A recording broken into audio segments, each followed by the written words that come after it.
మన ప్రభువు రక్షకుడైన యేసుక్రీస్తు నామములో మీ అందరికీ వందనములు తెలియచేస్తూ ఉన్నాను.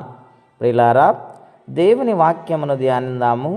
హెబ్రీయులు రాసిన పత్రిక 12వ అధ్యాయము 2వ వచనము నుండి మనము ధ్యానిద్దాం. సులువుగా చిక్కులు పెట్టు పాపమును విడిచిపెట్టి విశ్వాసమునకు కర్తయు దానిని కొనసాగించేవాడునైన యేసు వైపు చూచుచు. ప్రియా స్నేహితులారా, పరిశుద్ధాత్మ దేవుడి ఉదయకాల సమయంలో మనందరితో మాట్లాడుచున్న మాటలు, మనము ఎవరి వైపు చూడాలంటే విశ్వాసముతో మనకు కార్యములు చేయగల సమర్థుడు దేవదేవుడైన యేసు వైపు మనము చూడాలని ఇక్కడ వ్రాయబడింది. మరి మనము ఆపదలలో కష్టాల గుండా ప్రయాణం చేస్తున్నప్పుడు సహాయము కోసం ఎవరి వైపు చూస్తున్నాము? మనుషుల వైపు చూస్తున్నామా? లోకం వైపు చూస్తున్నామా? ఒక్కొక్కసారి నిరుత్సాహపడిపోతూ ఎవరి వైపు చూడాలో అర్థం కాని పరిస్థితుల గుండా ప్రయాణము చేస్తున్నామేమో ఆలోచన చేయాలని ప్రభు పేరిట మనవి చేస్తూ ఉన్నాను. అది ఎటువంటి కష్టమైన, ఎటువంటి సహాయమైన, నమ్మకమైన విశ్వాసముతో ఆయన వైపు చూడగలిగితే ఆయన నిశ్చయముగా బలమైన కార్యము మన జీవితంలో జరిగిస్తానని ఆయన వాగ్దానము చేస్తున్నారు. గనుక మనుషుల వైపు చూడటం కాదండి, లోకం వైపు చూడటం కాదండి, దేవుని వైపు చూసే విశ్వాసములో మనం పెరగాలని ప్రభు పేరట మీకు మనవి చేయుచున్నాను. మత్తయి సువార్త 14వ అధ్యాయములో బహుశ్రేష్టమైన మాట వ్రాయబడింది. యేసుప్రభువారు నీళ్ల మీద నడుస్తూ ఉండగా పేతురు గారు ఆయన చూసి అంటూ ఉన్నాడు, అయ్యా, నేను కూడా నీళ్ల మీద నడవాలనుకుంటున్నానని ధోనిలో నుండి ఆయన పిలిచి మాట్లాడినప్పుడు యేసుప్రభువారు సరే అయితే రమ్మన్నారు.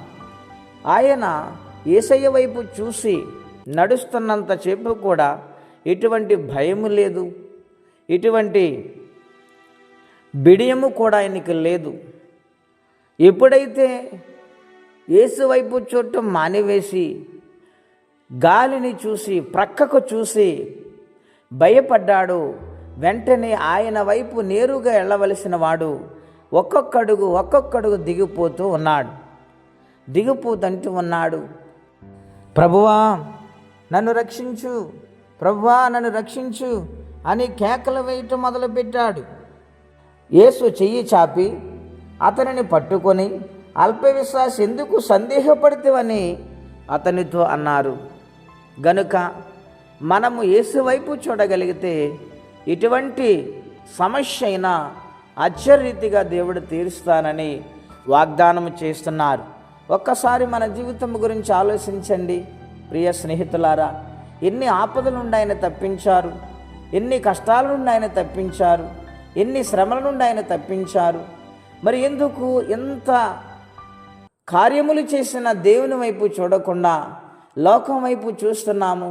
గనుక సంపూర్ణంగా యేసు వైపు చూసే జీవితాన్ని కలిగి ఉంటే అది ఎటువంటి కార్యమైనా దేవుడు సహాయం చేస్తారు. అటువంటి విశ్వాసము కలిగి బ్రతకాలని తీర్మానము చేసుకుందాం. ప్రార్థనండి. అత్యంత కృప కలిగిన దేవా, మహోన్నతమైన మీ నామము కొరకై వందనాలు నాయన. నీ సన్నిధిలో ఉండి కూడా మనుషుల వైపు మేము చూస్తున్నామేమో, లోకం వైపు మేము చూస్తున్నామేమో నాయన. ఆ గడ్డు పరిస్థితులను బట్టి నాయన నీ వైపు చూడకుండా నాయన సమస్యల వైపు చూస్తున్నామేమో, క్షమించమని బ్రతిమాలుకుంటున్నాం.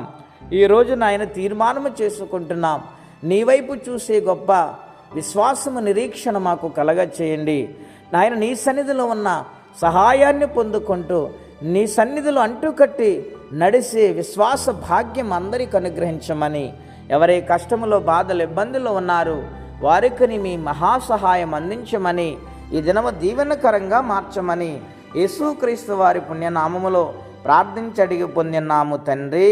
ఆమేన్. దేవుడు దీవించునుగాక.